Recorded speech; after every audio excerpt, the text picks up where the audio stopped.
So hello everyone, welcome to One Education Services. I am educator Rashmi Sharma. So as we know कि ਆਪਾਂ ਨੇ last time ਇੱਕ English ਦੀ series ਹੈ basically ਆਉਣ ਵਾਲੇ ਜਿੰਨੇ ਵੀ ਪੰਜਾਬ ਦੇ ਗਵਰਨਮੈਂਟ ਐਗਜ਼ਾਮ ਨੇ ਉਹ ਸ਼ੁਰੂ ਕੀਤੀ ਹੋਈ ਹੈ। ਸੋ ਅੱਜ ਦੀ ਵੀਡੀਓ ਦੇ ਵਿੱਚ ਬੇਸਿਕਲੀ ਆਪਾਂ ਕਰੰਟ ਅਫੇਅਰ ਦੇ ਵਿੱਚ ਜੋ ਆਪਣਾ ਇੱਕ ਟੌਪਿਕ ਆਉਂਦਾ ਹੈ ਇੰਪੋਰਟੈਂਟ ਡੇਜ਼, ਜਿਹਨੂੰ ਤੁਸੀਂ ਕਰੰਟ ਅਫੇਅਰ ਦੇ ਵਿੱਚ ਵੀ ਕੰਸੀਡਰ ਕਰ ਸਕਦੇ ਹੋ ਔਰ ਜਾਂ ਫਿਰ ਤੁਸੀਂ ਇਹਨੂੰ ਐਜ਼ ਅ ਸਟੈਟਿਕ ਜੀਕੇ ਵੀ ਕੰਸੀਡਰ ਕਰ ਸਕਦੇ ਹੋ, ਕਿਉਂਕਿ ਬੇਸਿਕਲੀ ਹੁੰਦਾ ਕੀ ਹੈ ਕਿ ਜਿਹੜਾ ਆਪਣਾ ਇੰਪੋਰਟੈਂਟ ਡੇਜ਼ ਵਾਲਾ ਟੌਪਿਕ ਹੈ ਇਹਦੇ ਵਿੱਚ ਜਸਟ ਇੱਕ ਥੀਮ ਹੈ ਜਿਹੜੀ ਉਹ ਚੇਂਜ ਹੁੰਦੀ ਹੈ ਹਰ ਸਾਲ ਕਰੰਟ ਦੇ ਹਿਸਾਬ ਨਾਲ। ਅਦਰਵਾਈਜ਼ ਜਿਹੜੇ ਆਪਣੇ ਡੇਟਸ ਨੇ ਉਹ ਕੀ ਰਹਿਣਗੀਆਂ, ਸੇਮ ਰਹਿਣਗੀਆਂ। ਸੋ ਅੱਜ ਦੀ ਵੀਡੀਓ ਦੇ ਵਿੱਚ ਬੇਸਿਕਲੀ ਆਪਾਂ ਅਗਸਤ ਮੰਥ ਦੇ ਜਿਹੜੇ ਇੰਪੋਰਟੈਂਟ ਡੇਜ਼ ਨੇ ਉਹਨਾਂ ਬਾਰੇ ਡਿਸਕਸ ਕਰਾਂਗੇ। ठीक है, बेसिकली तो काफ़ी डेज होंगे ने, एक दिन दो भी होंगे ने या चार भी होंगे ने, बट आप पेपर के परस्पैक्टिव जो इंपोर्टेंट है सिर्फ उन्होंने ही डिस्कस करांगे जो कि पहला ऑलरेडी पूछे भी जा चुके हैं।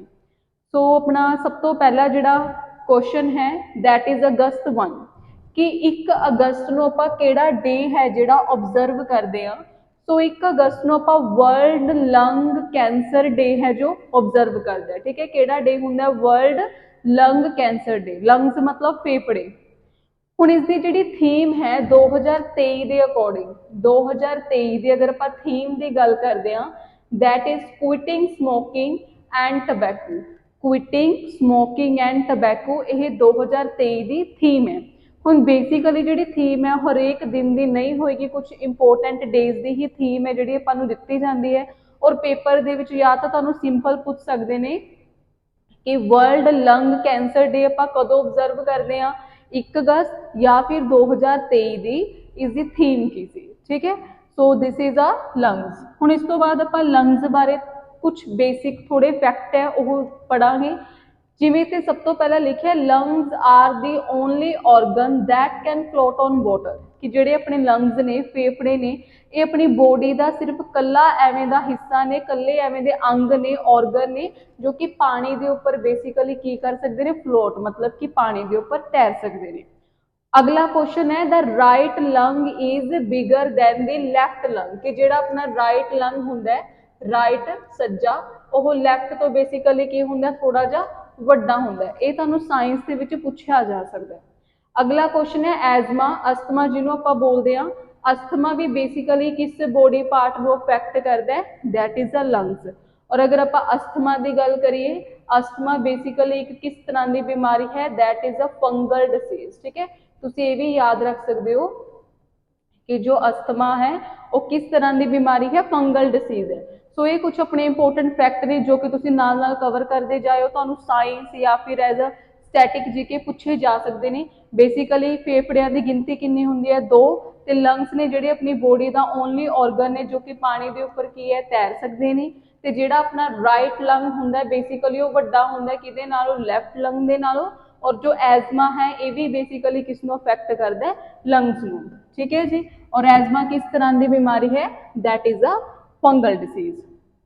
अगला अपना क्वेश्चन है अगस्त 1, ये भी अगस्त 1 ही है। ठीक है, जरूरी नहीं है कि इक्को ही दिन होगा, जिवें मैं तुहानूं दस्सिया कि एक दिन के उपर काफ़ी सारे डेज ने वो आ सकते हैं। सो अगला जिहड़ा अपना क्वेश्चन है अगस्त 1 नूं आपां किहड़ा डे ऑब्जर्व करते हैं, that is a world wide web day. World wide web day जिवें आपां पढ़ते हैं WWW। So basically father of WWW which मीनस world wide web day, basically इसके फादर कौन ने, टिम बर्नर्स। और टिम बर्नर्स ने WW नूं किस ईयर दे विच फाइंड आउट किया सीगा, that is 1989। World wide web के उपर जो एक इंटरनेट सर्विसिज है जिसके उपर आप कोई भी चीज़ नूं है जिहड़ी बेसिकली सर्च कर सकते हैं। सो याद रख सकते हो, तुहानूं कंप्यूटर दे विच यह क्वेश्चन पूछा जा सकता है कि वर्ल्ड वाइड वैब डे कदों हुंदा है, या फिर आपां फादर ऑफ WW किसनूं कंसीडर करते हैं। सो अगला अपना क्वेश्चन है जी अगस्त 3 अगस्त नूं बेसिकली आपां किहड़ा डे ऑब्जर्व करते हैं, that is a clove syndrome awareness day. Clove syndrome awareness day basically कादे रिगार्डिंग ऑब्जर्व किया जाता है, ये एक जेनेटिक डिसऑर्डर है। ठीक है, अपने जिहड़े जीन्स हुंदे ने उन्हां दे डिसऑर्डर है जिसके लिए लोगों के विच आपां जागरूकता है जिहड़ी ओह फैलानी है। ਔਰ ਇਹ ਕੀ ਹੈ, ਇੱਕ ਜੈਨੇਟਿਕ ਡਿਸਆਰਡਰ ਜਿਹਦੇ ਵਿੱਚ ਜਿਹੜੇ ਆਪਣੇ ਟਿਸ਼ੂਜ਼ ਹੁੰਦੇ ਨੇ ਉਹਨਾਂ ਦੀ ਕੀ ਹੈ, ਬੇਸਿਕਲੀ ਓਵਰ ਗਰੋਥ ਹੋ ਜਾਂਦੀ ਹੈ। ਠੀਕ ਹੈ, ਜਿਵੇਂ ਆਪਣੀ ਬੋਡੀ ਹੈ ਜਾਂ ਕੋਈ ਵੀ ਲਿਵਿੰਗ ਆਬਜੈਕਟ ਹੈ, ਲਿਵਿੰਗ ਥਿੰਗਸ ਹੈ, ਲਿਵਿੰਗ ਥਿੰਗਸ ਦੀ ਸਭ ਤੋਂ ਛੋਟੀ ਇਕਾਈ ਕਿਹੜੀ ਹੁੰਦੀ ਹੈ, ਸੈੱਲ। ਸੈੱਲ ਜਦੋਂ ਸੈੱਲ ਕਾਫੀ ਸਾਰੇ ਸੈੱਲ ਇਕੱਠੇ ਹੋ ਜਾਣ, ਜਿਵੇਂ ਕਿ ਤੁਸੀਂ ਕਹਿ ਦਿਓ ਗਰੁੱਪ ਆਫ ਸੈੱਲ ਤੋਂ ਕੀ ਬਣਦਾ ਹੈ, ਟਿਸ਼ੂ। ਸੋ ਜਦੋਂ ਆਪਣੀ ਬੋਡੀ ਦੇ ਵਿੱਚ ਟਿਸ਼ੂਜ਼ ਦੀ ਜਿਹੜੀ ਗਰੋਥ ਹੈ ਉਹ ਓਵਰ ਗਰੋਥ ਹੋ ਜਾਂਦੀ ਹੈ ਤਾਂ ਉਸਨੂੰ ਆਪਾਂ ਕੀ ਬੋਲਦੇ ਹਾਂ, that is a clove syndrome। ठीक है, एक रेयर जेनेटिक डिसऑर्डर है। So this is a symbol of that rare genetic disorder. So next question वाल मूव करते हैं, that is a August 6। So basically 6 अगस्त ਨੂੰ ਆਪਾਂ ਕਿਹੜਾ ਡੇ ਆਬਜ਼ਰਵ ਕਰਦੇ ਹਾਂ, ਹਿਰੋਸ਼ੀਮਾ ਡੇ। ਹੁਣ ਜਿਵੇਂ ਆਪਾਂ ਨੂੰ ਪਤਾ ਹੈ ਕਿ ਜਦੋਂ ਸੈਕਿੰਡ ਵਰਲਡ ਵਾਰ ਹੋਈ ਸੀਗੀ 1945, ਬੇਸਿਕਲੀ ਆਪਣਾ 1939 1939 ਦੇ ਵਿੱਚ ਸੈਕਿੰਡ ਵਰਲਡ ਵਾਰ ਹੈ ਜਿਹੜੀ ਉਹ ਸ਼ੁਰੂ ਹੋਈ ਸੀ। ਸੋ 1939 ਤੋਂ ਲੈ ਕੇ 1945 ਤੱਕ ਜਿਹੜੀ ਆਪਣੀ ਵਰਲਡ ਵਾਰ ਹੈ ਉਹ ਚੱਲੀ ਸੀ। ਤਾਂ ਉਸ ਟਾਈਮ ਤੇ ਬੇਸਿਕਲੀ ਜਿਹੜੀ USA ਕੰਟਰੀ ਹੈ, USA ਅਮਰੀਕਾ ਨੇ ਜਾਪਾਨ ਦੇ ਹਿਰੋਸ਼ੀਮਾ ਦੇ ਉੱਪਰ 6 ਅਗਸਤ 1945 ਨੂੰ ਇੱਕ ਬੰਬ ਹੈ ਜਿਹੜਾ ਉਹ ਗੇਰਿਆ ਸੀਗਾ ਔਰ ਉਸ ਦਾ ਬੇਸਿਕਲੀ ਨਾਮ ਕੀ ਸੀ, that is a little boy. ਠੀਕ ਹੈ, ਤੁਹਾਨੂੰ ਪੇਪਰ ਦੇ ਵਿੱਚ ਇਹ ਪੁੱਛਿਆ ਜਾ ਸਕਦਾ ਹੈ ਕਿ ਜਿਹੜਾ ਹਿਰੋਸ਼ੀਮਾ, ਜਾਪਾਨ ਦੇ ਹਿਰੋਸ਼ੀਮਾ ਦੇ ਉੱਪਰ ਬੰਬ ਗੇਰਿਆ ਗਿਆ ਸੀਗਾ 6 ਅਗਸਤ 1945, ਉਸਦਾ ਨਾਮ ਕੀ ਸੀ, that is a little boy. ਠੀਕ ਹੈ, ਔਰ ਇਹ ਜਿਹੜਾ ਬੰਬ ਗੇਰਿਆ ਗਿਆ ਸੀ ਬੇਸਿਕਲੀ ਇੱਕ ਨਿਊਕਲੀਅਰ ਬੰਬ ਸੀਗਾ। ਨਿਊਕਲੀਅਰ ਬੰਬ ਦਾ ਮਤਲਬ ਕੀ ਹੁੰਦਾ ਹੈ, ਅਟੋਮਿਕ ਐਨਰਜੀ ਦੇ ਉੱਪਰ ਇਹ ਜਿਹੜੇ ਬੰਬ ਹੁੰਦੇ ਨੇ ਉਹ ਕੰਮ ਕਰਦੇ ਨੇ। ਸੋ ਬੇਸਿਕਲੀ ਕਿਸ ਤਰ੍ਹਾਂ ਦਾ ਬੰਬ ਸੀਗਾ, that is a atomic bomb. ਔਰ ਜਿਹੜੀ ਆਪਣੀ ਅਟੋਮਿਕ ਬੰਬ ਹੈ ਇਹਦੇ ਵਿੱਚ ਕਿਹੜੀ ਪ੍ਰਕਿਰਿਆ ਹੁੰਦੀ ਹੈ, ਤੇ ਫਿਜ਼ਨ ਆਏਗਾ। ਠੀਕ ਹੈ, ਇਸ ਨੂੰ ਕਰੈਕਟ ਕਰ ਲਿਓ, ਤੁਹਾਨੂੰ ਪੇਪਰ ਦੇ ਵਿੱਚ ਇਹ ਪੁੱਛਿਆ ਜਾ ਸਕਦਾ ਹੈ ਕਿ ਜਿਹੜਾ ਐਟਮ ਬੰਬ ਹੁੰਦਾ ਹੈ ਉਸਦੇ ਵਿੱਚ ਕਿਸ ਤਰ੍ਹਾਂ ਦੀ ਪ੍ਰਕਿਰਿਆ ਹੁੰਦੀ ਹੈ, ਫਿਊਜ਼ਨ ਜਾਂ ਫਿਰ ਫਿਜ਼ਨ। ਸੋ ਬੇਸਿਕਲੀ ਐਟਮ ਬੰਬ ਦੇ ਵਿੱਚ ਕਿਹੜੀ ਪ੍ਰਕਿਰਿਆ ਹੁੰਦੀ ਹੈ, ਫਿਜ਼ਨ। ਫਿਜ਼ਨ ਦੇ ਵਿੱਚ ਬੇਸਿਕਲੀ ਹੁੰਦਾ ਕੀ ਹੈ, ਅਨਕੰਟਰੋਲੇਬਲ ਗਰੋਥ ਹੁੰਦੀ ਹੈ ਕਿ ਮੰਨ ਲਓ ਆਪਣੇ ਕੋਲ ਇੱਕ ਐਲੀਮੈਂਟ ਹੈ, ਇਹ ਐਲੀਮੈਂਟ ਦੋ ਭਾਗਾਂ ਦੇ ਵਿੱਚ ਡਿਵਾਈਡ ਹੋ ਗਿਆ, ਅੱਗੇ ਇਹ ਵੀ ਦੋ ਭਾਗਾਂ ਦੇ ਵਿੱਚ ਡਿਵਾਈਡ ਹੋ ਗਿਆ, ਤਾਂ ਜਿਹੜੀ ਇਹ ਡਿਵੀਜ਼ਨ ਹੈ ਬੇਸਿਕਲੀ ਕੰਟੀਨਿਊ ਹੈ, ਮਤਲਬ ਕਿ ਲਗਾਤਾਰ ਚੱਲੀ ਜਾਂਦੀ ਹੈ। ਤਾਂ ਹੀ ਕਰਕੇ ਅੱਜ ਦੇ ਸਮੇਂ ਦੇ ਵਿੱਚ ਵੀ ਜਿਹੜੇ ਉੱਥੇ ਬੱਚੇ ਪੈਦਾ ਹੁੰਦੇ ਨੇ ਬੇਸਿਕਲੀ ਉਹ ਕੀ ਨੇ, ਡਿਸੇਬਲ ਨੇ, ਕਿਉਂਕਿ ਇਸਦਾ ਜਿਹੜਾ ਅਸਰ ਹੈ ਐਟੋਮਿਕ ਬੰਬ ਦਾ ਬਹੁਤ ਲੰਬੇ ਸਮੇਂ ਤੱਕ ਨਹੀਂ ਜਾਂਦਾ। ਸੋ ਅਗਲਾ ਤੁਸੀਂ ਇਹ ਯਾਦ ਰੱਖਣਾ ਹੈ ਕਿ ਜਦੋਂ USA ਨੇ ਆਪਣਾ ਜਾਪਾਨ ਦੇ ਹਿਰੋਸ਼ੀਮਾ ਦੇ ਵਿੱਚ ਬੰਬ ਗੇਰਿਆ ਸੀਗਾ, ਉਹ ਤੋਂ ਕਿਹਦੇ ਦੁਆਰਾ ਗੇਰਿਆ ਗਿਆ ਸੀ, ਕਰਨਲ ਪੌਲ ਤਿਬੇਟ ਨੇ ਇਸ ਬੰਬ ਨੂੰ ਹੈ ਜਿਹੜਾ ਗੇਰਿਆ ਸੀਗਾ। ਹੁਣ ਜਦੋਂ ਵੀ ਆਪਾਂ ਅਟੋਮਿਕ ਐਨਰਜੀ ਦੀ ਗੱਲ ਕਰਦੇ ਆ ਤਾਂ ਅਟੋਮਿਕ ਐਨਰਜੀ ਦੇ ਲਈ ਆਪਾਂ ਨੂੰ ਕੁਝ ਐਲੀਮੈਂਟ ਦੀ ਆਪਾਂ ਵਰਤੋਂ ਕਰਦੇ ਆ, ਜਿਨ੍ਹਾਂ ਨੂੰ ਆਪਾਂ ਕਿਹੜੇ ਐਲੀਮੈਂਟ ਬੋਲਦੇ ਆ, ਰੇਡੀਓ ਐਕਟਿਵ। ਤਾਂ ਇਹ ਰੇਡੀਓ ਐਕਟਿਵ ਐਲੀਮੈਂਟ ਹੁੰਦੇ ਕੀ ਨੇ, ਜਿਹੜੇ ਰੇਜ਼ ਛੱਡਦੇ ਨੇ। ਕਿਹੜੀ ਕਿਹੜੀ ਰੇਜ਼ ਨੂੰ ਅਮਿਟ ਕਰਦੇ ਨੇ, ਅਲਫਾ, ਬੀਟਾ, ਗਾਮਾ। ਜਦੋਂ ਕੋਈ ਵੀ ਤੱਤ, ਕੋਈ ਵੀ ਐਲੀਮੈਂਟ ਇਹ ਤਿੰਨ ਰੇਜ਼ ਨੂੰ, ਕਿਰਨਾਂ ਨੂੰ ਐਮਿਟ ਕਰੇਗਾ, ਬਾਹਰ ਕੱਢੂਗਾ, ਉਸਨੂੰ ਆਪਾਂ ਬੋਲਾਂਗੇ ਰੇਡੀਓ ਐਕਟਿਵ ਐਲੀਮੈਂਟ। ਔਰ ਜਿਹੜਾ ਇਹ ਆਪਣਾ ਅਟੋਮਿਕ ਬੰਬ ਗੇਰਿਆ ਗਿਆ ਸੀਗਾ ਹਿਰੋਸ਼ੀਮਾ ਦੇ ਨਾਗਾਸਾਕੀ ਦੇ ਵਿੱਚ, ਤਾਂ ਕਿਹੜੇ ਰੇਡੀਓ ਐਕਟਿਵ ਐਲੀਮੈਂਟ ਦੀ ਵਰਤੋਂ ਕੀਤੀ ਸੀ ਉਸ ਟਾਈਮ ਤੇ, ਯੂਰੇਨੀਅਮ, ਯੂਰੇਨੀਅਮ 235। ਸੋ ਬੇਸਿਕਲੀ ਤੁਸੀਂ ਇਹ ਵੀ ਯਾਦ ਰੱਖਣਾ ਹੈ ਕਿ ਕਿਹੜੇ ਰੇਡੀਓ ਐਕਟਿਵ ਐਲੀਮੈਂਟ ਦੀ ਵਰਤੋਂ ਕੀਤੀ ਗਈ ਸੀ, ਯੂਰੇਨੀਅਮ 235, ਦੈਟ ਇਜ਼ ਅ ਹਿਰੋਸ਼ੀਮਾ ਡੇ। ਸੋ ਅਗਲਾ ਆਪਣਾ ਕੁਐਸਚਨ ਹੈ ਜੀ ਅਗਸਤ 7। 7 ਅਗਸਤ ਨੂੰ ਬੇਸਿਕਲੀ ਆਪਾਂ ਕਿਹੜਾ ਡੇ ਆਬਜ਼ਰਵ ਕਰਦੇ ਹਾਂ, ਨੈਸ਼ਨਲ ਹੈਂਡਲੂਮ ਡੇ। ਹੈਂਡਲੂਮ ਦਾ ਮਤਲਬ ਕੀ ਹੁੰਦਾ ਹੈ ਕਿ ਜਿਹੜੇ ਹੱਥਾਂ ਨਾਲ ਕੋਈ ਵੀ ਚੀਜ਼ ਬੁਣਦੇ ਨੇ, ਬਣਾਉਂਦੇ ਨੇ, ਹੱਥਾਂ ਦੇ ਕਾਰੀਗਰ ਜਿਹੜੇ ਹੁੰਦੇ ਨੇ, ਵੀਵਰਸ, ਜੁਲਾਹੇ ਜਿਨ੍ਹਾਂ ਨੂੰ ਆਪਾਂ ਬੋਲ ਦਿੰਦੇ ਆ, ਤਾਂ ਉਹ ਜੋ ਵੀ ਕੰਮ ਆਪਣੇ ਹੈਂਡੀਕ੍ਰਾਫਟ ਹੱਥਾਂ ਨਾਲ ਕਰਦੇ ਨੇ ਉਹਨਾਂ ਦੇ ਲਈ ਕਿ ਉਹਨਾਂ ਨੂੰ ਆਪਾਂ ਪ੍ਰਮੋਟ ਕਰ ਸਕੀਏ, ਕਿਹੜਾ ਡੇ ਆਪਾਂ ਆਬਜ਼ਰਵ ਕਰਦੇ ਹਾਂ, ਦੈਟ ਇਜ਼ ਅ ਹੈਂਡਲੂਮ ਡੇ। ਠੀਕ ਹੈ ਜੀ, ਸੋ ਹੈਂਡਲੂਮ ਡੇ ਕਦੋਂ ਹੁੰਦਾ, ਆਪਣਾ 7 ਅਗਸਤ ਨੂੰ ਹੁੰਦਾ ਹੈ। ਔਰ ਇਸ ਸਾਲ ਇਸ ਦੀ ਥੀਮ ਕੀ ਸੀ, handloom for sustainable fashion. Sustainable ਦਾ ਮਤਲਬ ਕੀ ਹੁੰਦਾ ਕਿ ਆਪਾਂ ਆਉਣ ਵਾਲੇ ਲੋਕਾਂ ਲਈ, ਆਉਣ ਵਾਲੀ ਪੀੜ੍ਹੀ ਲਈ ਇਸ ਚੀਜ਼ ਨੂੰ ਸਸਟੇਨ ਕਰਕੇ ਰੱਖੀਏ ਤਾਂ ਕਿ ਉਹਨਾਂ ਨੂੰ ਵੀ ਇਸ ਚੀਜ਼ ਬਾਰੇ ਪਤਾ ਲੱਗੇ। ਠੀਕ ਹੈ, so that is a national handloom day. ਜਿਹੜੇ ਆਪਣੇ ਹੱਥਾਂ ਨਾਲ ਕਾਰੀਗਰੀ ਕਰਦੇ ਨੇ ਉਹਨਾਂ ਨੂੰ ਆਪਾਂ ਹੈਂਡਲੂਮਸ ਬੋਲਦੇ ਹਾਂ। ਸੋ ਦ ਨੈਕਸਟ ਵਨ ਇਜ਼ ਅਗਸਤ 9।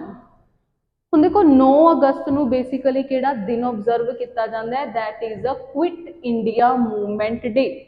ਜਿਵੇਂ ਤੁਸੀਂ ਸਾਰਿਆਂ ਨੂੰ ਪਤਾ ਹੈ ਕਿ 9 ਅਗਸਤ 1942 ਨੂੰ ਆਪਣੇ ਭਾਰਤ ਦੇ ਵਿੱਚੋਂ ਭਾਰਤ ਛੋੜੋ ਅੰਦੋਲਨ, ਜਿਹਦੇ ਵਿੱਚ ਮਹਾਤਮਾ ਗਾਂਧੀ ਨੇ ਮੰਗ ਰੱਖੀ ਸੀਗੀ ਕਿ ਜਿਹੜੇ ਆਪਣੇ ਬ੍ਰਿਟਿਸ਼ਰ ਨੇ ਉਹਨਾਂ ਨੂੰ ਸਾਡਾ ਦੇਸ਼ ਛੱਡ ਕੇ ਚਲੇ ਜਾਣਾ ਚਾਹੀਦਾ ਹੈ।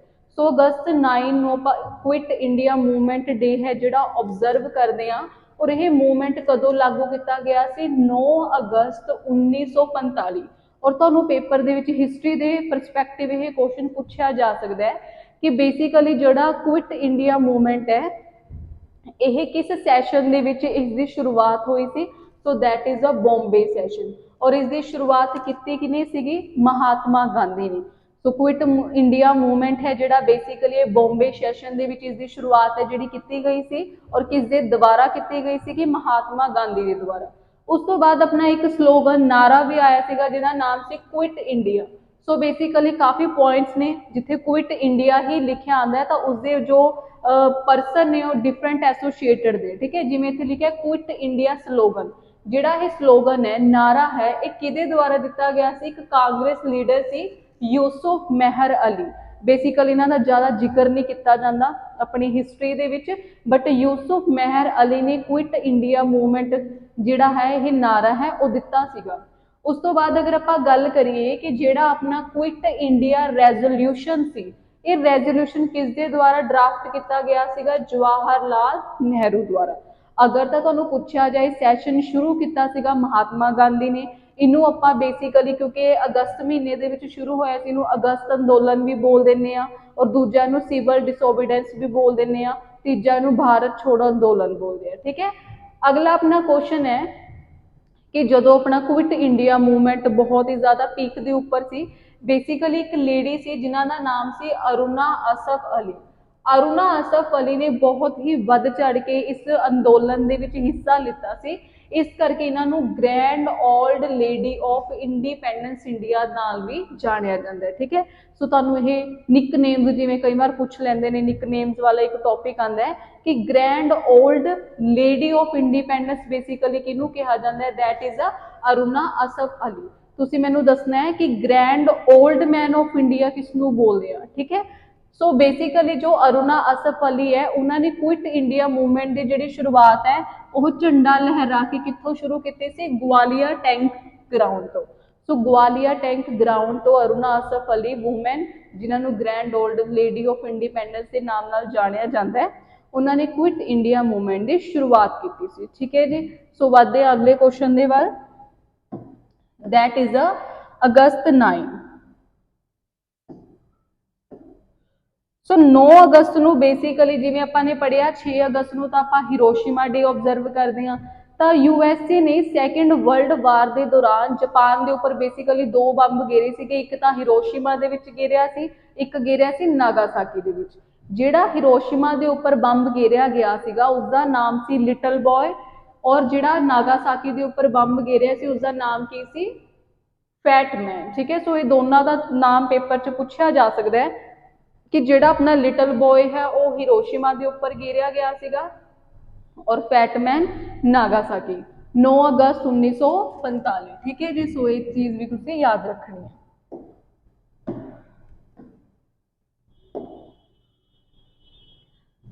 ਅਗਲਾ ਆਪਣਾ ਕੁਐਸਚਨ ਹੈ ਜੀ ਅਗਸਤ 9। ਦੇਖੋ ਅਗਸਤ 9 ਦੇ ਆਪਾਂ 2 ਦਿਨ ਪੜ੍ਹੇ ਨੇ, ਸੋ ਯਾਦ 3 ਦਿਨ ਪੜ੍ਹੇ, ਕੁਇਟ ਇੰਡੀਆ ਮੂਵਮੈਂਟ, ਨਾਗਾਸਾਕੀ ਡੇ। ਅਗਲਾ ਆਪਣਾ ਹੈ 9 ਅਗਸਤ ਨੂੰ ਆਪਾਂ ਆਬਜ਼ਰਵ ਕਰਦੇ ਹਾਂ international day of the world's indigenous people. Indigenous ਦਾ ਮਤਲਬ ਹੁੰਦਾ ਹੈ ਕਿ ਉਸੇ ਜਗ੍ਹਾ ਦੇ ਵਾਸੀ ਬੇਸਿਕਲੀ, ਠੀਕ ਹੈ। ਤਾਂ ਇੰਟਰਨੈਸ਼ਨਲ ਦਾ ਮਤਲਬ ਹੈ ਕਿ ਜਿਹੜੇ ਲੋਕ ਜਿਸ ਜਗ੍ਹਾ ਦੇ ਉੱਪਰ ਰਹਿੰਦੇ ਨੇ ਉਹਨਾਂ ਦੀ ਜੋ ਕਮਿਊਨਿਟੀ ਹੈ ਬੇਸਿਕਲੀ ਉਹਨਾਂ ਨੂੰ ਆਪਾਂ ਪ੍ਰੋਟੈਕਟ ਕਰ ਸਕੀਏ, ਠੀਕ ਹੈ। ਔਰ ਇਸ ਸਾਲ ਦੀ ਥੀਮ ਕੀ ਸੀ? Indigenous youth as agent of change for self determination. ਕਿ ਅਲੱਗ-ਅਲੱਗ ਦੇਸ਼ਾਂ ਦੇ ਵਿੱਚ ਅਲੱਗ-ਅਲੱਗ ਤਰ੍ਹਾਂ ਦੀ ਜਿਹੜੀ ਕਮਿਊਨਿਟੀਜ਼ ਰਹਿੰਦੀਆਂ, ਲੋਕ ਰਹਿੰਦੇ ਆ, ਬੇਸਿਕਲੀ ਉਹਨਾਂ ਨੂੰ ਆਪਾਂ ਕਿਸ ਤਰੀਕੇ ਨਾਲ ਪ੍ਰੋਟੈਕਟ ਕਰ ਸਕਦੇ ਹਾਂ, ਉਸ ਦੇ ਲਈ ਆਪਾਂ ਇਹ ਜਿਹੜਾ ਦਿਨ ਹੈ 9 ਅਗਸਤ ਨੂੰ ਆਬਜ਼ਰਵ ਕਰਦੇ ਹਾਂ international day of the world's indigenous people. So ਅਗਲਾ ਆਪਣਾ ਕੁਐਸਚਨ ਹੈ ਜੀ world biofuel day. World biofuel day ਆਪਾਂ ਕਦੋਂ ਆਬਜ਼ਰਵ ਕਰਦੇ ਹਾਂ? 10 ਅਗਸਤ ਨੂੰ। 10 ਅਗਸਤ ਨੂੰ ਆਪਾਂ ਵਰਲਡ ਬਾਇਓਫਿਊਲ ਹੈ ਜਿਹੜਾ ਡੇ ऑबजर्व करते हैं। बेसिकली ਜਿਹੜੇ ਆਪਣੇ ਬਾਇਓਫਿਊਲਸ ਨੇ ਇਹ ਆਪਾਂ ਨੂੰ ਕਿੱਥੇ ਮਿਲਦੇ ਨੇ, ਬਾਇਓਮਾਸ ਤੋਂ ਆਪਾਂ ਇਹਨਾਂ ਨੂੰ ਕੀ ਕਰਦੇ ਆ, ਪ੍ਰੋਡਿਊਸ ਕਰਦੇ ਆ, ਪੈਦਾ ਕਰਦੇ ਆ। ਬਾਇਓਮਾਸ ਮਤਲਬ ਕੋਈ ਵੀ ਜਿਵੇਂ ਆਪਾਂ ਗੱਲ ਕਰਦੇ ਆ ਫੋਸਿਲ ਫਿਊਲਸ ਦੀ ਕਿ ਪੁਰਾਣੇ ਸਮੇਂ ਦੇ ਵਿੱਚ ਜਿਹੜੇ ਨੇ ਜਾਨਵਰ ਮਰੇ ਸੀ ਧਰਤੀਆਂ ਥੱਲੇ ਦੱਬੇ ਹੁੰਦੇ ਨੇ ਉਹਨਾਂ ਤੋਂ ਆਪਾਂ ਜਿਹੜਾ ਆਇਲ ਹੈ एक्सट्रैक्ट करते हैं। ठीक है, और इस साल इसकी थीम की सी sustainable future of automotive industry with biofuel, ताकि आप बायोफ्यूल्स ਨੂੰ ਕਿਵੇਂ सस्टेन कर सके ताकि ਜਿਹੜੀ आने वाली पीढ़ी आने वाली जनरेशन है वो इस चीज़ का फायदा चक सके। ठीक है, सो आप वर्ल्ड बायोफ्यूल डे कदों ऑब्जर्व करते हैं, that is August 10। Next one है जी अगस्त 12। 12 अगस्त ਨੂੰ बेसिकली ਆਪਾਂ ऑब्जर्व करते हैं वर्ल्ड एलीफेंट डे। ठीक है, ਹੁਣ एलीफेंट डे ਦੀ इस साल 2023 ਦੀ थीम की है, ending the illegal wild life trade. So ending the illegal wild life trade is a theme of 2023 on elephant day. 12 अगस्त को तुम एक होर याद रख सकते हो, that is a international youth day. ठीक है, इतने बेसिकली मैंशन नहीं किया, सो ये भी तुम याद रख सकते हो कि इंटरनेशनल यूथ डे भी आप कदों ऑबजर्व करते हैं 12 अगस्त को। तुसी मैनू दसना है कि नैशनल यूथ डे कदों ऑबजर्व किया जाता है। हुण सो आप एलीफेंट के उपर कुछ फैक्ट पढ़ते हैं कि अपने भारत दे विच सब तो ज़्यादा नंबर ऑफ जी एलीफेंट की पॉपूलेशन है वो बेसिकली किस राज दे विच पाई जाती है, कर्नाटक। ठीक है, ये बहुत बार क्वेश्चन पूछा जाता है कि जी अपनी Karnataka has maximum number of elephant in India. और अगर आप वर्ल्ड दे विच गल करिए बेसिकली सब तो ज़्यादा एलीफेंट किहड़ी कंट्री दे विच पाए जाते हैं, दैट इज़ अ बोत्सवाना। ठीक है, तो बोत्सवाना कंट्री दे विच मैक्सीमम नंबर ऑफ जी एलीफेंट है, सॉरी मैं टाइगर बोल गई शायद, तो एलीफेंट की जी पॉपूलेशन है सब तो ज़्यादा किस कंट्री दे विच है, बोत्सवाना। अगर आप गल करिए land of wild elephant, so land of wild white elephant basically किस जगह को कहा जाता है, दैट इज अ थाईलैंड। ठीक है, ये दोनों पॉइंट दे विच कन्फ्यूज नहीं होना। अगर तो आप गल करिए वाइट एलीफेंट की, लैंड ऑफ वाइट एलीफेंट किनू कहा जाता है, थाईलैंड नू। अगर आप गल करिए मैक्सीमम नंबर ऑफ जो एलीफेंट की पॉपूलेशन है वो कितने है, बोत्सवाना दे विच है। ठीक है, उस तो बाद अपने भारत का सब तो पहला एलीफेंट रिहैबिलिटेशन सेंटर है जिहड़ा वो कित्थे ओपन होया सी, दैट इज अ कटूर। और कटूर बेसिकली कित्थे है, केरल दे विच। ठीक है, ये याद रखना है क्योंकि ये ज़्यादा पुराना नहीं है। सो अपने इंडिया का सब तो पहला एलीफेंट रिहैबिलिटेशन सेंटर है जिहड़ा कित्थे ओपन होया सी, कटूर। If I am not wrong basically 1819 दे विच ही ओपन होया। सो इनू जरूर याद रखना है कि जदों भी कोई चीज़ पहली बार होंदी है तो वो अपना फैक्ट बन जाता है जिसनों आप स्टैटिक जीके दे विच ही कंसीडर करते हैं। सो अगला अपना क्वेश्चन है अगस्त 13। अगस्त 13 नूं आपां किहड़ा डे ऑबजर्व करते हैं, that is a world organ donation day. World organ donation day की इस साल की थीम है set up to volunteer need more organ donors to fill the लैक्विने। ठीक है, और दूजा तुसीं ये याद रखना है कि डॉक्टर जोसफ मूरे ये फर्स्ट डॉक्टर ने जिन्हां ने ऑर्गन ट्रांसप्लांटेशन प्रोसैस है जी की, और सब तो पहला ऑर्गन जो ट्रांसप्लांट किया गया एक बंदे तो जो दूजे बंदे दे विच रखते हैं वो किहड़ा सीगा, किडनी। ठीक है जी, और basically Ronald Lee Herrick was the first person to donate his organ 1954। तो पहला पर्सन जिसने किडनी डोनेट की थी वो कौन सीगा, रोनाल्ड ली। और किस डॉक्टर ने उस ट्रांसप्लांटेशन प्रोसैस नूं कीता सीगा, that is the Joseph Moore. So doctor Joseph Moore basically तुसीं जरूर याद रखना है, he is the first person जिसने किडनी नूं की कीता सीगा, ट्रांसप्लांट कीता सी। सो वधदे हैं नैक्सट क्वेश्चन वाल, that is the question number 12। So basically अगस्त 15 नूं आपां इंडिपेंडेंस डे ऑफ इंडिया, अपना भारत है जिहड़ा आज़ाद होया सीगा 15 अगस्त 1947 नूं किस तो वख होया सीगा, पाकिस्तान तो। ठीक है, जो पाकिस्तान का इंडिपेंडेंस डे है 14 अगस्त नूं मनाया जाता है, तो अपने भारत का इंडिपेंडेंस डे आज़ादी दिवस आपां कदों मनाने आ, 15 अगस्त। हुण बेसिकली जिहड़ा इंडिया है, इंडिया नूं भारत के नाम नाल जाणिया जांदा है, हिंद के नाम नाल जाणिया जांदा है, इंडिया के नाम नाल जाणिया जांदा है। तो बेसिकली जिहड़ी एक टर्म है हिंदुस्तान, हिंदुस्तान टर्म बेसिकली हिंदुस्तान जिहड़ा शब्द है ਇਹ ਕਿਸਨੇ ਦਿੱਤਾ ਸੀਗਾ? That is Minhaj Siraj. मिनहाज ए सिराज ने हिंदुस्तान टर्म है जिहड़ी वो दिती सी। ये तुसीं याद रखना है, एज अ स्टैटिक जीके का क्वेश्चन है जिहड़ा है पूछा जाता है। सो अगला अपना क्वेश्चन है जी नैशनल मॉर्निंग डे। मॉर्न का मतलब की होंगे एक तरीके नाल सोग बनाना, ठीक है। सो 15 अगस्त को आप नैशनल मॉर्निंग डे भी ऑबजर्व करते हैं। नैशनल मॉर्निंग डे का बेसिक मतलब की है कि अपने हरेक मतलब अपने भारत दे विच जिन्हां लोगों ने अपनी जान गवाई है या किसी भी तरीके नाल देश की आज़ादी दे विच हिस्सा पाया या भारत दे विच कॉन्ट्रीब्यूट किया है, उन्होंने बहुत मुसीबतों का सामना करना पिया। सो उन्होंने लिए आप जो डे आ ऑबजर्व करते हैं। सो सिर्फ इन्ना ही याद रखना है, नैशनल मॉर्निंग डे कदों होंदा है जी? 15 अगस्त को। अगला अपना क्वेश्चन है दैट इज द अगस्त 17। अगस्त 17 को आप ऑबजर्व करते हैं इंडोनेशियन इंडिपेंडेंस डे। इंडोनेशिया नो बेसिकली इंडोनेशिया किसके अंडर सी? That is a Japan, Japanese के अंडर रही है 1942 तो लैके 1945। सो 17 अगस्त 1945 में जो अपना इंडोनेशिया है वो आज़ाद होया सीगा जैपनीज तो, ठीक है जी। और इंडोनेशिया की कैपिटल की है? That is a Jakarta. और इंडोनेशिया वर्ल्ड का सब तो बड़ा आर्कीपेलैगो है। बेसिकली इत्थे मैक्सीमम नंबर ऑफ जिहड़े आईलैंड ने वो पाए जाते हैं, ठीक है। सो ये भी तुसीं याद रख सकते हो। और जिहड़ा अपना जकार्ता है, जकार्ता दे विच किसके हैडकुआटर ने? That is ASEAN. आशियान जो कि अपना 1967 दे विच बनिया सीगा। 10 कंट्रीज ने जो आशियान के मैंबर ने, बट इंडिया है, इंडिया की है आशियान का पार्ट नहीं है। तो आशियान के हैडकुआटर भी कितने ने? जकार्ता, इंडोनेशिया, ठीक है जी। और 1960 दे विच ये संस्था है जिहड़ी वो बनी सी। अगला अपना क्वेश्चन है जी अगस्त 17 मलयालम न्यू ईयर। सो मलयालम जिहड़े लोग ने उन्हों का नवा साल बेसिकली कदों ऑबजर्व किया जाता है? 17 अगस्त को। और मलयालम कितों की ऑफिशियल लैंगुएज है? क्वेश्चन पेपर च बहुत बार पूछा जाता है। सो केरल और लक्षद्वीप की ऑफिशियल लैंगुएज केड़ी है? दैट इज अ मलयालम, ठीक है जी। लक्षद्वीप की है? अपनी इंडिया का आईलैंड है। बेसिकली लक्षद्वीप के विच आईलैंड की संख्या कितनी है? किन्ने टापू पाए जाते हैं? That is a 36। So number of Island पूछ लेंगे हैं कि लक्षद्वीप के विच आईलैंड की गिनती कितनी है? 36। उस तो बाद अगर आप केरल बारे गल करते हैं, सो जो केरल है बेसिकली फर्स्ट स्टेट है जिहदी खुद की की है इंटरनेट सर्विस है। अगर तुहानूं पेपर दे विच पूछा जाता है कि अपने भारत का पहला राज जिसकी खुद की इंटरनेट सर्विस है वो किहड़ा राज है? केरल। उस तो बाद पूछा जा सकता है कि खुद के इंस्टीट्यूट रैंकिंग जिमें किहड़ा इंस्टीट्यूट सब तो वधिया है वो भी किसने शुरू की है? खुद की एजुकेशनल इंस्टीट्यूट रैंकिंग केरल ने शुरू की है। और केरल का जिहड़ा लिटरेसी रेट है, लिटरेसी रेट वो अपने इंडिया दे विच की है? मैक्सीमम है। सब तो ज़्यादा पढ़े लिखे लोग कित्थे पाए जाते हैं?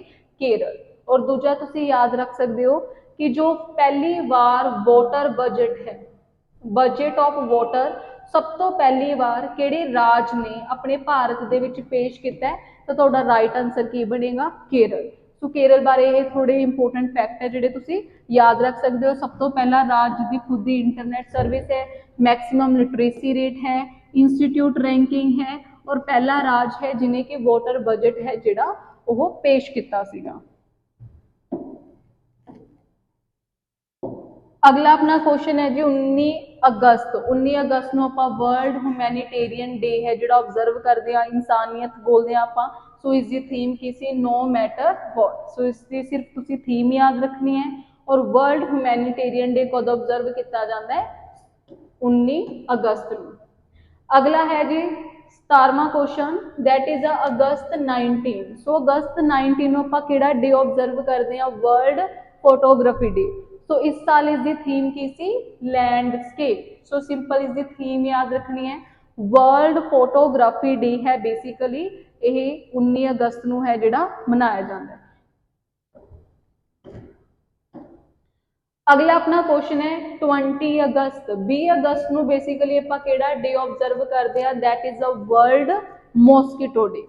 हुण देखो मॉस्किटो के कट्टण नाल बेसिकली किहड़ी बीमारी हुंदी है? मलेरिया और मलेरिया तो तुसी यही याद रख सकते हो कि जदों किसी कोई भी परसन मलेरिया तो सफ़र कर रहा होंगे, बेसिकली मलेरिया अपने RBC और लंग्स के ऊपर इफेक्ट करता है। ठीक है, मलेरिया अपने RBC और लंग्स के ऊपर इफेक्ट करता है। और मलेरिया किस तरह की बीमारी है, दैट इज़ अ प्रोटोजोआ, जिन्हों आप पंजाबी दे विच परजीवी बोल देने आ। सो मलेरिया एक प्रोटोजोअल डिसीज है और ये RBC ते लंग्स नूं की करदी है, इफेक्ट करदी है। हुण सर रोनाल्ड रोस ने बेसिकली फाउंड किया कि मलेरिया फीमेल मच्छर के कट्टण नाल हुंदा है, जिसनों आपां की बोलते हैं फीमेल एनफिलीज। सो बेसिकली फीमेल एनफिलीज है जो कि मलेरिया नूं एक परसन तो दूजे परसन दे विच की करदी है, ट्रांसमिट करदी है। सो ये पॉइंट तुसीं याद रखना है। वर्ल्ड मॉस्कीटो डे आपां कदों ऑब्जर्व करते हैं, दैट इज 20 अगस्त। सो अगला अपना क्वेश्चन है जी, दैट इज द सद्भावना दिवस। सद्भावना दिवस बेसिकली जो अपने इंडिया के प्राइम मिनिस्टर सीगे राजीव गांधी, उन्होंने बर्थ एनिवर्सरी के उपर आप 20 अगस्त को किहड़ा डे ऑब्जर्व करते हैं, सद्भावना दिवस। और मतलब कि जो भी उन्होंने कार्यकाल से उन्होंने जिस तरीके का भी काम किया, उन्होंने ऑनर करने के लिए, सन्मानित करने लिए अपने ये दिन है जो शुरू किया। और इस साल सद्भावना दिवस की जी थीम सी वो की सी, promote national integration and communal harmony among people of all religion language and region. ठीक है जी। हुण राजीव गांधी जिहड़े सीगे उन्होंने नाम तो एक अवॉर्ड भी शुरू किया गया से, अगर तुसीं पढ़िया होए 1992 दे विच, that is the Rajiv Gandhi Khel Ratna award. Rajiv Gandhi Khel Ratna award है बेसिकली सब तो बड़ा सन्मान सीगा जो कि स्पोर्ट्स परसनैलिटी नूं दिता जांदा सी। और अगर आपां गल करिए सब तो पहली बार राजीव गांधी खेल रत्न अवॉर्ड है जिहड़ा किन्हां नूं मिलिया सी, विश्वनाथ आनंद। सो विश्वनाथ आनंद जो कि चैस के प्लेयर सीगे, उन्हां नूं यह अवॉर्ड है दिता गया सी। हर 4 साल बाद राजीव गांधी खेल रत्न अवॉर्ड है जिहड़ा वो दिता जाता है। पर अगर आपां इस साल की गल करिए, हुण 2021 या 22 दे विच राजीव गांधी खेल रत्न अवॉर्ड का जिहड़ा नाम है वो चेंज करता। हुण अज के समय दे विच इहनूं आपां मेजर ध्यानचंद अवॉर्ड के नाम नाल जानते हैं। ठीक है जी। उस तो बाद तुसीं याद रखना है कि राजीव गांधी सद्भावना अवॉर्ड भी है जिहड़ा वो शुरू किया गया सी। और सब तो पहली बार 1992 दे विच राजीव गांधी सद्भावना अवॉर्ड है किन्हां नूं दिता गया सी, मदर टेरेसा। सो चल रहे हैं जी नैक्सट क्वेश्चन पे, दैट इज अगस्त 20। अगस्त 20 नूं आपां इंडियन अक्षय ऊर्जा डे ऑब्जर्व करते हैं।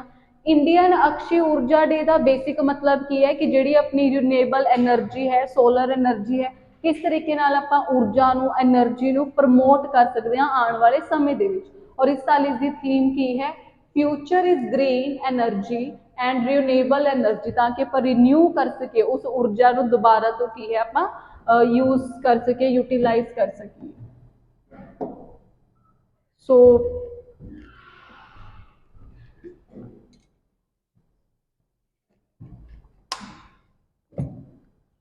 नेक्स्ट अपना क्वेश्चन है अगस्त 23। सो बेसिकली इसके उपर थोड़ी जी डिबेट भी है। इस साल ही ये जिहड़ा तुहानूं पता है कि 23 अगस्त नूं अपना चंद्रयान 3 जिहड़ा अपना लूनर मिशन है जो कि मून दे बेसिकली किस हिस्से दे विच गया है, साउथ पोल। तो जिहड़ा चंद्रयान 3 है वो 23 अगस्त नूं मून दे उपर लैंड किया सीगा। इस करके आपां 23 अगस्त नूं ईसरो डे है जिहड़ा ऑब्जर्व करांगे। ठीक है जी। वैसे अगर आप ईसरो की गल करते हैं, ईसरो अपने इंडिया की की है स्पेस एजेंसी है जिसकी फुल फॉर्म की है, इंडियन स्पेस रिसर्च ऑर्गेनाइजेशन। सो जो इंडियन स्पेस रिसर्च ऑर्गेनाइजेशन है, यह संस्था अपनी बनी कदों सी, 15 अगस्त 1969। 15 अगस्त 1969 नूं ईसरो है जिहड़ा वो बनिया सीगा। और अगर आप इसके हैडकुआटर की गल करते हैं, इसके हैडकुआटर कितने ने, बेंगलोर। ठीक है जी। सो दोनों च कन्फ्यूज नहीं होना। सो 15 अगस्त 1969 के ईसरो है जी बनी सी, हैडकुआटर बेंगलोर ने। और ईसरो डे आप कदों ऑब्जर्व करा करांगे, 23 अगस्त को, क्योंकि 23 अगस्त को अपना चंद्रयान मिशन है जिहड़ा 3 चंद्रयान, केड़ा मिशन है, लूनर मिशन। और यह चंद के किस हिस्से दे विच गया, that is in south pole. So यही डे आप ऑब्जर्व करांगे। So next question.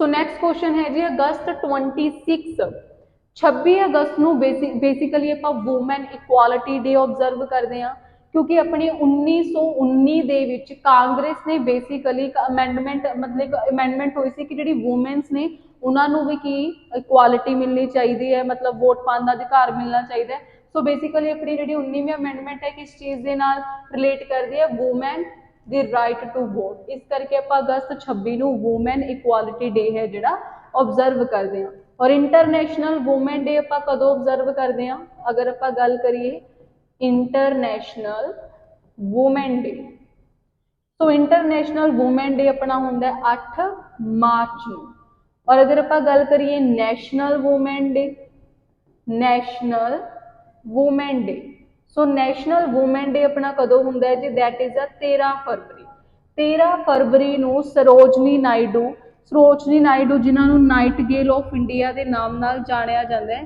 Sarojini Naidu की बर्थ एनिवर्सरी होंगी है सो उस दिन 13 फरवरी ਨੂੰ ਆਪਾਂ नैशनल वूमेन डे ऑब्जर्व करते हैं इंटरनेशनल वूमेन डे 8 मार्च ਨੂੰ ਹੁੰਦਾ है और वूमेन इक्वालिटी डे कदों ਹੁੰਦਾ है अपना 26 अगस्त ਨੂੰ सो अगला अपना क्वेश्चन है जी अगस्त 26 मदर टेरेसा एनिवर्सरी ठीक है सो मदर टेरेसा बेसिकली जिन्होंने अपने इंडिया का मतलब कि as a Indian citizen Nobel piece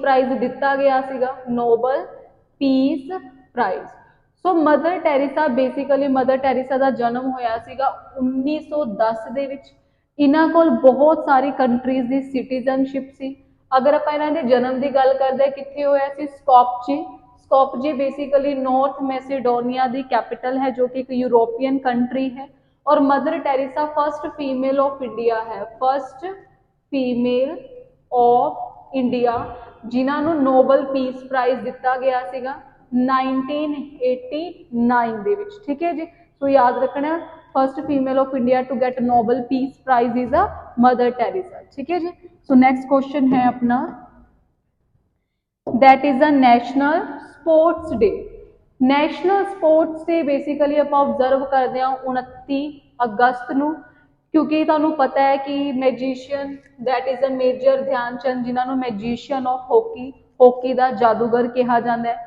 या विजार्ड ऑफ हॉकी के नाम नाल भी इन्हों जानिया जाता है सो मेजर ध्यानचंद ने basically maximum number of gold medal है जी हॉकी टूरनामेंट ओलंपिक के जिते ने सो इस करके इन्हों मैजिशियन ऑफ हॉकी के नाम नाल जानिया जाता है और इन्होंने बेसिकली 1928 जो अपनी एम्स्टरडैम नीदरलैंड के ओलंपिक खेडा हुई सी 1932 LA USA के जो अपनी ओलंपिक खेडा हुई सी और 1936 जो बर्लिन के अपनी ओलंपिक खेडा हुई उन्होंने जो गोल्ड मैडल है वो जितया सीगा अगर आप बर्लिन कंट्री की गल करिए बर्लिन बेसिकली स्प्री नदी के उपर है ठीक है क्वेश्चन पूछा जाता है कि बर्लिन केड़ी नदी के किनारे वसिया होया दैट इज अ स्प्री नदी ठीक है उस तो बाद तुसी याद रख सकते हो कि जेड़ी अपनी ओलंपिक खेडा ने समर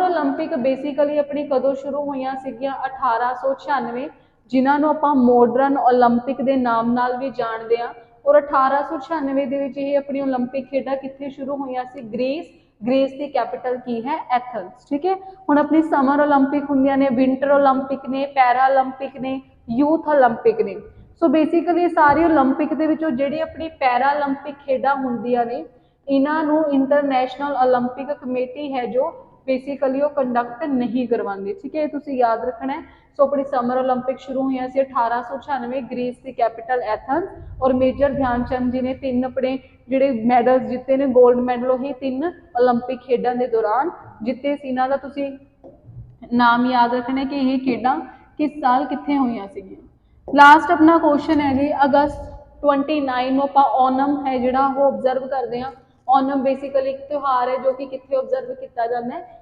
केरल के ठीक है याद रखना है ओनम विशु त्यौहार भी कितने मनाया जाता है केरल के मनाया जाता है ये भी तुम याद रख सकते हो केरल के अपनी जी बोट रेस होंगी है ये भी याद रखना है जिसनों अपना जवाहर लाल नेहरू प्राइम मिनिस्टर जी ने शुरू करवाया सी बोट रेस भी कितने होंगी है केरल सो ये बेसिकली कुछ अपने इंपोर्टेंट डेज सीगे और आने वाली अगली वीडियोज़ दे विच आपां हर मंथ के इंपोर्टेंट डेज एक्सरसाइज या स्पोर्ट्स रिलेटेड क्वेश्चन है in the form of current affair particular topic के उपर पढ़ांगे। सो अगर तुहाडी कोई भी इंक्वायरी है रिलेटेड टू ऑनलाइन और ऑफलाइन तुसीं इस नंबर के उपर है जिहड़ा वो कॉन्टैक्ट कर सकते हो। ठीक है जी। सो अगर तुहानूं वीडियो पसंद आई होए so you can like and share. Till then thank you so much.